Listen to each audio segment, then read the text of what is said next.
name is Alec Staley. I'm the local history librarian for the Worcester County Library.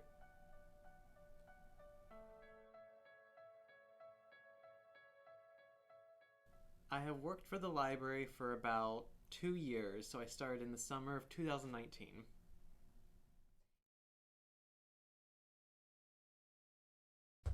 Of course, yep. So as the local history librarian, I kind of do a multitude of tasks. I am the genealogist for the whole county library system, so if anyone has a genealogy request, it'll come to my email. I also have been working on our special collections, which has been kind of untouched for the most part for about 20 years. We occasionally have people going in there who would try to organize it a little bit, but for the most part, no one with actually trained skills in archiving has been in here, so I am responsible for reorganizing, reprocessing, and reprocessing basically includes going back through the collections to make sure they're organized correctly, and then creating a finding aid so that people can actually realize what's in it. Because before, it was just kind of organized by the item level of the collection itself, so people only knew the title of the collection and maybe how much stuff was in there, rather than the actual contents of it. So that's kind of been one of my main tasks. And then I'm also trying to digitize things and make them more accessible online. Because for the longest time, it has just been kind of buried and dying in our archive. So that's kind of my main goal, is to make it more online. This includes our oral histories. We have about 100 of them. I had to recently digitize them from cassettes, which took about 3 months to do that. And then after that, I then have to create transcripts for them, and then finding a way to somehow make the actual oral history and the transcript available online has been a task in itself, but I've been able to work through it. We also have over 3,000 photographs. I've only actually digitized over 3,000 of them, and I keep finding more and more every day. You might not be able to see, but to my left I have about 1,000 photographs right there waiting to be digitized for me. And these are things that we're continually trying to make accessible to people, because as we become more of a digital world, we want to make sure people can actually engage with this material. And as we want to make sure that things don't get stolen, people don't walk out of the library with them, which we have had an issue with in the past, where things were more accessible. So as I'm also going through our collections, I'm trying to figure out what we still have and what we have lost. So that is also one of my biggest tasks that I'm working through. And then, as with working through old stuff, we still have donations coming in all the time. So I'm also trying to add to our collections, and then making contacts with the community, with our other museum institutions, so like the Life Saving Station Museum, the Purnell Museum in Snow Hill, the Taylor Museum in Berlin, and then we're just continually trying to make contact with them, and I'm a great contact for that, rather than kind of a different person at every different branch.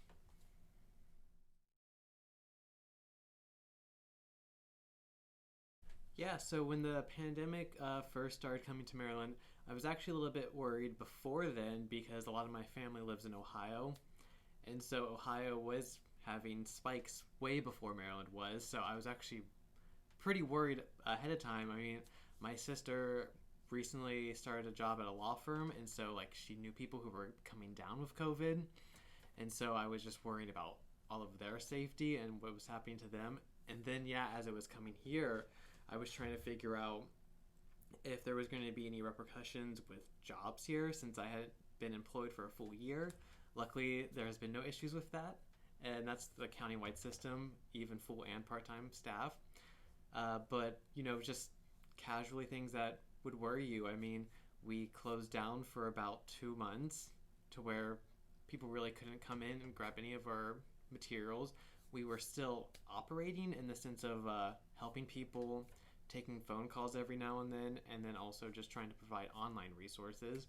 But overall, it was a very stressful time. And I mean, even now, we're still not technically finished with the pandemic, so there's still restrictions that we're still working through, such as like the cleaning all the time, trying to manage masks, people coming in with masks, and trying to make sure everyone feels comfortable in our own space. So it's still just a continual stress that I feel like has not really ended, even over a year into this.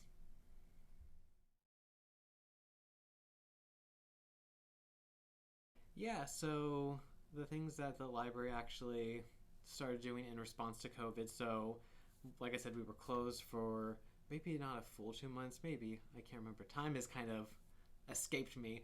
But I know last late spring in 2020, we started opening up for library to go services, which is something we haven't normally done. It's been more, you walk into the library, get your materials, and leave. So we started to engage with that. We were bringing people's materials outside, and then they were picking them up, which causes more issues because then we have to make sure that they're checked out before we take them out there. And then we have to make sure people take the correct bags, but we also don't want to give too many personal identifications. So we also, just working through all those complexities has been an issue. And then we eventually started to open up more, but it required us to do a lot more cleaning, limited hours, just to make sure not only our staff, but also the entire community felt comfortable.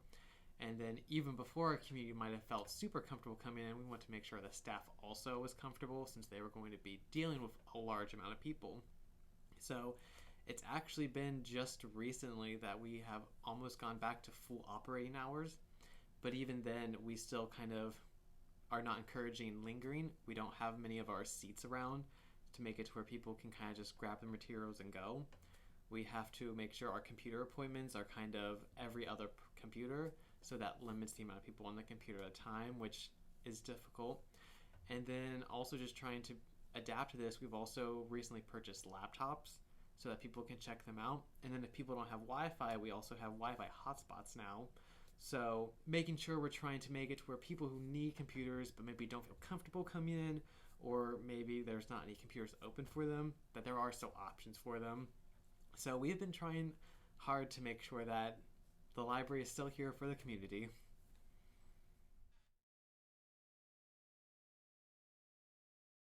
So, in my work, in some ways, was not heavily impacted. I am more of a behind the scenes person, so I'm not a direct service person. The only time I would talk to people would be about genealogy requests, which there was a spike of that around the early fall, late summer last year.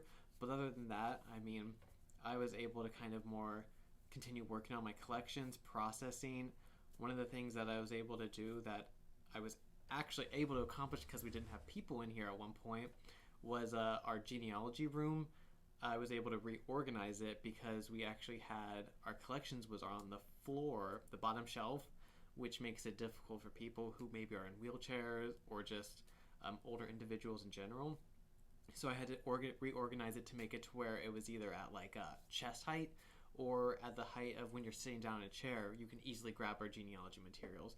So that was actually one of the benefits I feel like I had where we didn't have people coming in. I was able to do that over the course of like 3 days.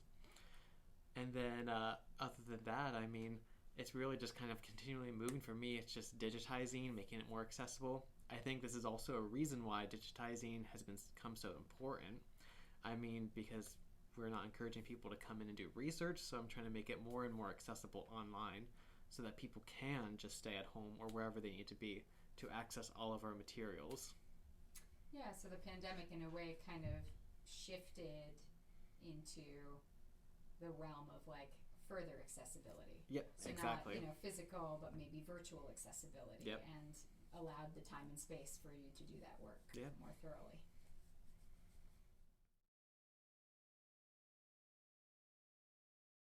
Yep, so I mentioned some of the positive experiences already of being able to move around our genealogy room and whatnot. One of the other ones is I mentioned earlier about we have oral histories and I need transcriptions for them. And transcribing is a process that takes a lot of time. So especially the oral histories that are about an hour to 2 hours long, it can take up to close to maybe to 10 to 15 hours to even transcribe it, especially if they are hard to hear. So when our staff were working from home, I was actually able to send out oral histories to people, and our staff was actually working on transcribing oral histories for me, especially the ones who were more part-time, who didn't have as many tasks that could be transferred to working from home. So not only did it help me to be able to work on these oral history transcriptions, but I think it also helped our staff who needed work to do at the same time. And because of them, I now have about 60 transcriptions done, which I would never have been able to accomplish on my own in that time frame. So I'm extremely grateful, and I still am hoping to continue transcribing when people have downtime. How many oral histories does the library have in its collection? So we have about, I think, between 90 and 100. I'm not sure the exact amount. I feel like I keep finding a new one every once in a while, but we do have quite a bit, actually.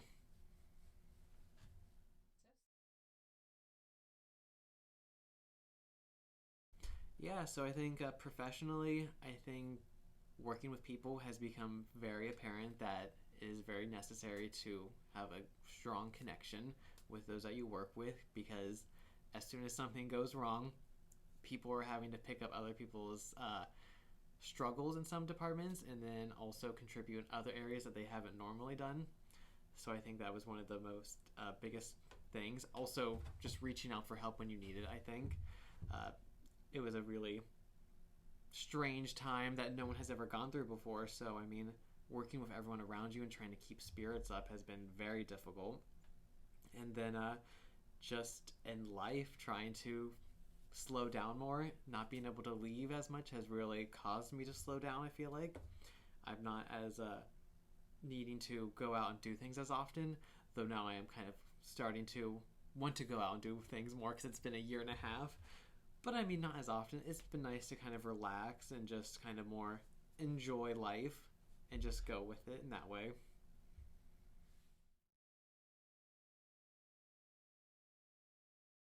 Yeah, so I learned that I am definitely a perfectionist when it comes to making things accessible online. So things that should only take about maybe an hour, I find if I find any issues or flaws in them, I will redo them to make sure that they are the best things possible. And then just how I feel like I just work nonstop in some ways. And I mean, I'm dedicated to my job. I do a lot there, but I definitely do not take breaks as often as I should.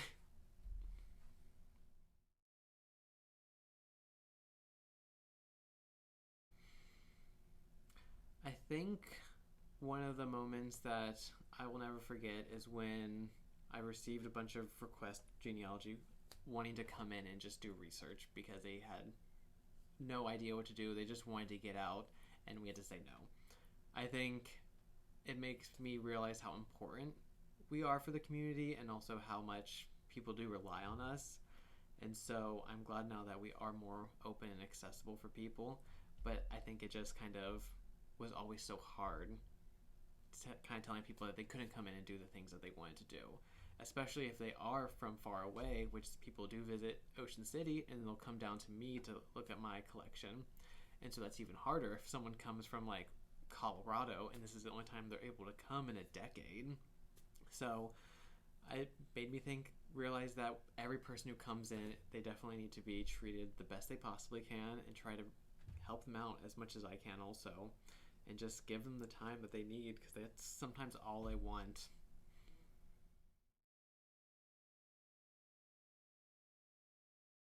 I would say that it was probably much more difficult than it sometimes seems at times.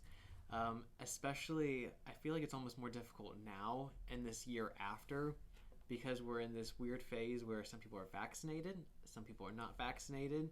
There are states that are more restricted and states that are less restricted. And so trying to navigate all of that is sometimes very confusing and very painful. Even going up to since we live on Del Mar, going up to Delaware, like Rehoboth Beach, they were more restricted until about a week ago, so until about May 2021. And so that in itself was confusing because Maryland has been less restricted for about 2 months now. And so trying to keep that in mind, also trying to manage the people who don't wear their masks has been very difficult. I think it's just confusing that we've made it this far and people just want to give up now. So it's just a complex and hard issue to keep moving through with every day and thinking that it's going to get better, but it's just kind of so slow.